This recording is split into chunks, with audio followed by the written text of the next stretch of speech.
Sir, ग्रामीण police स्टेशनच्या हद्दीमध्ये हुंड्याची वाहतूक करणाऱ्यांवर कारवाई करण्यात आलेली आहे. काय आहे ही कारवाई आणि किती हे हुंडा जप्त करण्यात आले आणि किती मुद्देमाल जप्त आहे? अ, बकरी ईदच्या अनुषंगानं आपण गलंगी आणि 17 या दोन ठिकाणी नाकाबंदी पॉईंट मागच्या 10 दिवसापासून लावलेले आहेत. उद्देश असा आहे की कत्तलीकरिता गोवंशाची वाहतूक या रस्त्यावरून होऊ नये, त्याला प्रतिबंध व्हावा.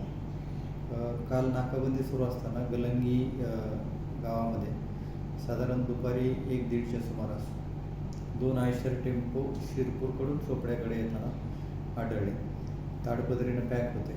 ते थांबवून त्याची तपासणी केली तर त्याच्यामध्ये प्रत्येकी 9 उंट म्हणजे एकूण 18 उंट होते.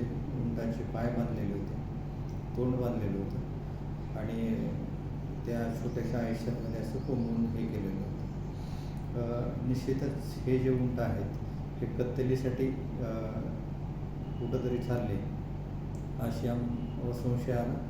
त्या गाड्यातून आम्ही ते उंट खाली उतरवले आणि गोशाळेमध्ये ठेवले आणि त्या गाडीचे जे काय चालक वगैरे होते त्या सर्वांवर प्राणी संरक्षण अधिनियम आणि प्राण्यांचा छळ करण्याचा कायदा याप्रमाणे गुन्हे दाखल केले आहेत. साहेब, कुठून कुठं जात होते काही सांगितलं काय? साधारण हे जे आरोपी आहेत ते मध्य प्रदेशातील खरजाना, देवास, कैसूर या ठिकाणचे आहेत. प्राथमिक चौकशीमध्ये असं दिसून येते की हे जे आहेत हे मध्य प्रदेशातून मालेगावकडं जात होते. साधारण यांची किंमत किती लावलेली याचं? साधारण सगळ्यांची मिळून 9 लाखाच्या आसपास किंमत आहे. आणि धुळे जिल्ह्यात पण काही गाड्या पकडलेल्या आहेत या उंट वाहतूक करताना.